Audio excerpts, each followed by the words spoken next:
Hello friend, स्वागत है मेरे यूट्यूब चैनल कुकिंग वीडियोज़ में। तो आइए आज आप लोग के साथ ढेर सारा किचन में करने वाले टिप्स बताऊंगी, जिसे करने से माँ लक्ष्मी का वास होता है और घर में बरकत होता है।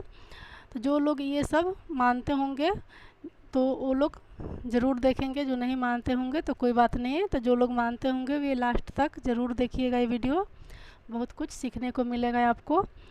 तो ये देखिए, सबसे पहला टिप्स है कि कभी भी रात को खाना बना करके और इस तरह से पूरा फैला करके, जैसे गंदा रहता है, जैसे बर्तन हम खा लेते हैं, जूठा बर्तन छोड़ के रात को ही सो जाते हैं, तो इस तरह से नहीं करना चाहिए डेली डेली। कभी तबीयत ख़राब हो गया, कुछ हो गया तो उसके लिए कोई बात नहीं, लेकिन डेली डेली इस तरीक़ा से नहीं सोना चाहिए कभी भी।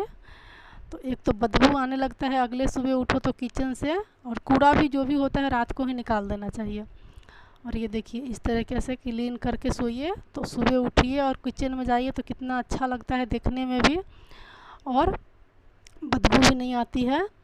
तो कूड़ा रहता है रात को, या बर्तन भी जूठा छोड़ दीजिए, तो जो बर्तन धोने में रात को 10 मिनट लगता है उसको अगले सुबह 20 मिनट लगना ही है। वो सूख जाता है बर्तन, फिर ज़्यादा टाइम लगता है। तो मैं सारे बर्तन धो लेती हूँ बस।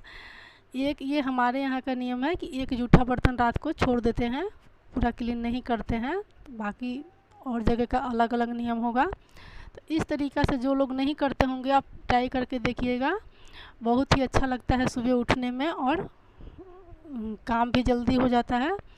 और रात को इस तरीक़ा से कर लीजिए तो, और फिर सुबह अगला सुबह बहुत जगह मैं देखी भी हूँ और सुनी भी हूँ, लोग उठते हैं डायरेक्ट उस पर खाना रख देते हैं, लेकिन ऐसा नहीं करना चाहिए। कितना भी साफ़ क्यों ना हो किचन, लेकिन अगला सुबह उसमें पहले झाड़ू लगा करके, और ये साफ़ रहता है तो बिल्कुल भी टाइम नहीं लगता है साफ़ करने में। एक बस कपड़ा गीला करिए और फटाफट से पोंछ के खाना तभी बनाना चाहिए, गैस साफ़ करके ही, क्योंकि बासी में खाना नहीं बनाना चाहिए कभी भी। तो सबसे पहला काम होता है घर में झाड़ू लगाना, और उसके बाद किचन क्लीन करके ही खाना बनाना चाहिए कभी भी। और इस तरह से हमारे घर यहाँ खाना जब बच जाता है तो हम टोटल खाना उठा के फ्रिज में रख देते हैं, या कभी कभी नहीं भी रखते हैं, नहीं बचता है तो ऐसा कभी भी नहीं करना चाहिए। कम से कम आधी रोटी ही रखिए रात को किचन में अलग से निकाल करके, और जो भी बनता है उसमें से थोड़ा थोड़ा ही रख दीजिए, और पानी ज़रूर रखना चाहिए। तो ये देखिए, मैं थोड़ा सा रख ली हूँ, क्योंकि ऐसा करने से घर में बरकत होता है और माँ लक्ष्मी का भी वास होता है। तो ये पहले ज़माना के लोग बोलते थे, लेकिन ये सच भी होता है। तो ये सब ज़रूर ट्राई करना चाहिए। ये से छोटे छोटे टिप्स जो होता है करने से लाभ होता है, ऐसा नहीं है कि नहीं होता है, होता है, बहुत कुछ होता है ये सब करने से। तो देखिए, तो थोड़ा सा खाना निकाल कर किचन में ज़रूर रखना चाहिए, और बाकी जो खाना बच गया आप फ्रिज में उठा कर रख दीजिए, या कभी नहीं भी बचता है लेकिन रखने के लिए ज़रूर बचा कर रखना चाहिए थोड़ा सा। तो बहुत लोग मानते भी नहीं हैं, लेकिन बहुत लोग मानते भी हैं। और देखिए, अगला टिप्स है कि पैसा। तो पैसा, पहले तो गांव में लोग अनाज का ढेरी पे पैसा रखते थे, पैसा नहीं, गोबर रखते थे, क्योंकि गोबर में माँ लक्ष्मी का वास होता है। तो अब जो शहर में रह रहे हैं, या शहर में तो अनाज का ढेर ही नहीं मिलेगा, तो इस तरीक़ा से पैसा कोई भी हम कागज़ के रखेंगे चावल में या गेहूँ में तो ख़राब हो जाएगा, फिर बार बार उसमें से निकालेंगे। तो कोई भी डब्बा ले लीजिए छोटा सा, उसमें थोड़ा या ज़्यादा जितना पैसा आपको रखना हो तो थोड़ा सा रख करके इस तरीक़ा से डिब्बा में, और ज़रूर रखना चाहिए चावल या गेहूँ कोई भी चीज़ में, क्योंकि आटा में तो हम नहीं रख पाते हैं, तो चावल या गेहूँ में ही रखना आसान लगता है। तो गांव में क्या करते थे, पहले अनाज का ढेरी होता था ना, उसके ऊपर गोबर ज़रूर रखा जाता था। जो लोग गांव से होगा उसको तो पता ही होगा, क्योंकि गोबर में माँ लक्ष्मी का वास होता है। तो गोबर जब सूख जाता है उसको सुखा करके, और एक छोटा सा टुकड़ा उठा के, और अनाज का जो ढेरी रहता था जैसे धान गेहूँ मक्का, उसके ऊपर ज़रूर रखा जाता था, तभी उसमें से फिर खाने का इस्तेमाल होता था। तो इस तरीक़ा से करने से भी माँ लक्ष्मी का वास होता है घर में। तो आप लोग ज़रूर ट्राई करिएगा। तो बहुत लोग नहीं मानते हैं, मैं देखती हूँ यूट्यूब पे कि कुछ लोग ऐसे अच्छे अच्छे बात बताते हैं, तो कुछ लोग मजाक बना देते हैं, लेकिन जो मानते हैं उसके लिए तो बहुत कुछ है, और बहुत कुछ होता भी है ये सब छोटे छोटे टिप्स करने से। तो चलिए अगला टिप्स है ये रोटी। तो रोटी जब भी बच जाता है तो गांव में तो चलो फिर भी गाय रहती है, तुरंत तुरंत खिला दो, लेकिन शहर में नहीं मिल पाती है गाय, या गाय रोटी मांगने वाले भी कभी कभी नहीं आते हैं, तो हम इस तरह से पन्नी में बांध के रख देते हैं। और देखिए जब ज़्यादा गर्मी या बरसात में रोटी पन्नी में बांध के रखते हैं तो ये ऊपर ऊपर से भूरी लग जाता है, फिर रोटी में से बदबू आने लग जाता है, फिर अच्छा नहीं लगता है गाय को भी फिर देने में। ये देखिए घी लगा हुआ है रोटी में, इसलिए ऐसे दिख रहा है चिपका चिपका। तो जब भी रोटी एक बच जाए तो आप उसको, अगर धूप का साधन है तो धूप में थोड़ा सा हल्का सा सुखा के तब रखते जाइए, तो उस तरीक़ा से नहीं ख़राब होता है। और शहर में जैसे कुछ लोग नीचे रहते हैं तो ऊपर जाना मुश्किल लगता है, तो उसको धूप में कैसे सुखाएं, तो फिर क्या करेंगे, पंखा के नीचे हम एक एक फैला देंगे इस तरीक़ा से ले करके।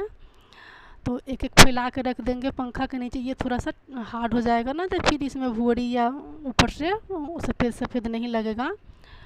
तो उसके बाद से आप हल्का हल्का सुखा दीजिए, फिर ये टाइट हो जाता है, तब उसके बाद इकट्ठा करते जाइए और ये 4 दिन 5 दिन या 1 हफ्ता पर ले जा कर के गाय को दे दीजिए। तो गाय वाले लोग सूख भी जाता है तो उसको पानी में डाल के फिर गाय को खिला देते हैं। तो इस तरीक़ा से रोटी फेंकना अच्छा नहीं लगता है, बच जाता है तो आप ये टिप्स ज़रूर ट्राई करिएगा। तो चलिए अब अगला टिप्स है कि रोटी। तो सबसे पहले तो जब भी हम रोटी बनाते हैं सुबह का टाइम ही करना चाहिए। जब सबसे पहले रोटी बनाए तो शुरुआत सुबह से ही होता है, या जिसके घर में सुबह रोटी नहीं बनता होगा वो शाम को भी कर सकता है। तो जब से पहला रोटी जो होता है वो गौ माता के लिए ज़रूर निकालना चाहिए। वैसे करने से घर में बरकत तो होता ही है, लेकिन ये ग्रह भी कटता है। जो लोग बीमार रहते हैं घर में या कोई भी, तो उसके हाथ से भी अगर गाय डेली मिल जाए तो इसमें गुड़ लपेट करके और गाय को खिलाते हैं तो भी ग्रह कटित होता है। और जो लोग ना ये ज़्यादा बीमार रहते हैं वो ये टिक ज़रूर ट्राई करके देखिएगा, बहुत ही लाभ मिलता है इससे। तो बीमार उमार रहते हैं उसको गाय को रोटी डेली खिलाना चाहिए, तो इस तरह से ग्रह का कटित होता है और घर में बरकत होता है गौ माता का रोटी खिलाने से। तो ये टिक ज़रूर ट्राई करिएगा। तो देखिए अगला टिप्स है कि घर में पोंछा। तो सबसे पहले तो पोंछा वीरवार को तो नहीं लगाना चाहिए, बाकी सब दिन पोंछा लगाइए, लेकिन वीरवार को कभी नहीं लगाना चाहिए पोंछा। और जैसे गांव में बोलते थे कि घर लीपते नहीं थे मिट्टी या गोबर डाल करके, लेकिन हम शहर में लोग लगा लेता है, लेकिन एक दिन तो कम से कम छोड़ ही देना चाहिए। तो ये देखिए, और पोछा लगाने से पहले वीरवार को पोछा मत लगाइए, या फिर कपड़ा भी नहीं धोना चाहिए। ज़्यादा ज़रूरी हो तो कभी कभार धो लीजिए, लेकिन डेली ये टाइम नहीं बनाना चाहिए कि वीरवार को पोछा लगाओ फिर कपड़ा धो। और पोछा लगाने से पहले जब भी हम जाते हैं तो कम से कम रोज़ नहीं तो हफ्ता में 2 या 3 दिन नमक डाल करके ज़रूर लगा करके ट्राई करिएगा आप लोग।